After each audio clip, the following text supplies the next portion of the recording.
आपको पैनिक खरीदारी से बचना है, यानी कि डर के साए में जीना नहीं है, अफवाहों से दूर रहना है, क्योंकि देश में ईंधन की कोई कमी नहीं है। ऐसा मैं नहीं बल्कि ऐसा पेट्रोलियम मंत्रालय ने कहा है।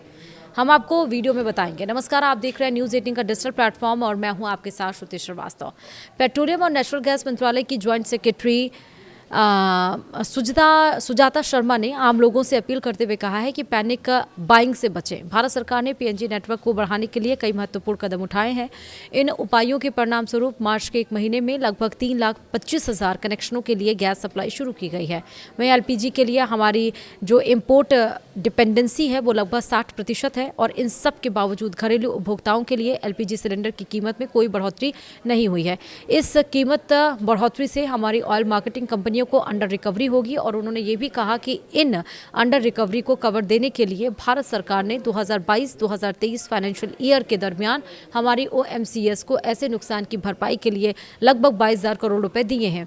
इसी तरह के नुकसान की उम्मीद को कवर करने के लिए 2025 से 26 यानी फाइनेंशियल ईयर के लिए भारत सरकार ने हमारी ओएमसीएस के लिए लगभग 30,000 करोड़ की फाइनेंशियल मदद को मंजूरी दी है। उन्होंने ये भी कहा कि जैसा कि आप सभी जानते हैं, हमारा क्रूड स्टॉक काफ़ी है और भारत सरकार ने अगले 2 महीनों के लिए क्रूड ऑयल की सप्लाई का पूरा इंतजाम किया है। वहीं बुधवार को प्रेस कॉन्फ्रेंस यानी कि 1 अप्रैल को प्रेस कॉन्फ्रेंस में उन्होंने कहा कि हमारी रिफाइनरियाँ पीक कैपेसिटी पर काम कर रही हैं। ब्रेंट क्रूड जो लगभग 2 महीने पहले $70 प्रति बैरल की रेंज में ट्रेड कर रहा था, आज $100 के लेवल को पार कर गया है। उन्होंने कहा कि इसके बावजूद घरेलू कंज्यूमर्स के लिए पेट्रोल और डीजल के रेट में कोई बढ़ोतरी नहीं हुई है। पेट्रोल और डीजल के दाम 6 अप्रैल 2022 से नहीं बढ़ाए गए हैं और इसके अलावा मार्च 2024 में दोनों फ्यूल के दाम ₹2 कम किए गए थे।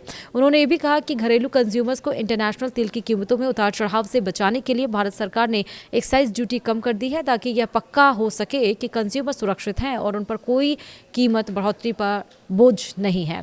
साथ ही उन्होंने आगे ये भी कहा कि हमने अपने किसी भी एलपीजी डिस्ट्रीब्यूटर पर किसी भी तरह की कमी की रिपोर्ट नहीं की है। लगभग 92% यानी 92% बुकिंग ऑनलाइन हो रही है। लगभग 81% डिलीवरी ऑथेंटिकेशन कोड के साथ हो रही है और इंडिया गवर्नमेंट 70% तक सप्लाई पक्की कर दी गई है। राज्यों और केंद्र शासित प्रदेशों को दूसरे फ्यूल के तौर पर एक्स्ट्रा केरोसिन भी दिया गया है।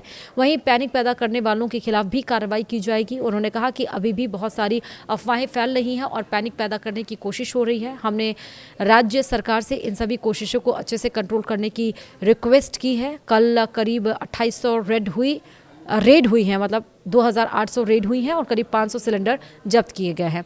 वहीं सुजाता शर्मा ने कहा कि भारत सरकार ने घरेलू बाजारों में एटीएफ यानी एविएशन टर्बाइन फ्यूल यानी कि ईंधन फ्यूल, मतलब हवाई उड़ान के लिए जो एरोप्लेन में भरे जाते हैं ईंधन फ्यूल, और डीजल की उपलब्धता सुनिश्चित करने के लिए एक्सपोर्ट लेवी लगाई है। हमारे पास पेट्रोल और डीजल की पर्याप्त मात्रा है। वहीं जंग के बीच कूटनीतिक प्रयास भी तेज हो गए हैं। दरअसल विदेश मंत्रालय के प्रवक्ता रणधीर जायसवाल ने कहा है, डिप्लोमेटिक का फ्रंट पर हम बड़े पैमाने पर इंटरनेशनल कम्युनिटी के साथ जुड़े हुए हैं। और वहीं पीएम मोदी ने नीदरलैंड्स के प्राइम मिनिस्टर रॉब जेटन से बात की है और दोनों लीडर्स ने बायलैटरल रिश्तों को और मजबूत करने के तरीकों पर चर्चा की है। साथ ही उन्होंने वेस्ट एशिया के हालात पर भी अपने विचार शेयर किए हैं और इस इलाके में जल्द शांति और स्टेबिलिटी बहाल करने की जरूरत पर जोर दिया है। एक्सटर्नल अफेयर्स मिनिस्टर ने पुर्तगाल के फॉरेन मिनिस्टर पाओलो रंगेल से भी बात की है। दोनों ने वेस्ट एशिया कॉन्फ्लिक्ट पर अपने विचार शेयर किए हैं और अब तक तेहरान में हमारी एम्बेसी ने 1,171 इंडियन नागरिकों के मूवमेंट को आसान बनाया है और इसमें 818 इंडियन स्टूडेंट्स शामिल हैं जो लैंड बॉर्डर के रास्ते ईरान से निकलकर आर्मेनिया और अजरबैजान जा रहे हैं। इसी के साथ ही वीडियो में इतना ही। नमस्कार।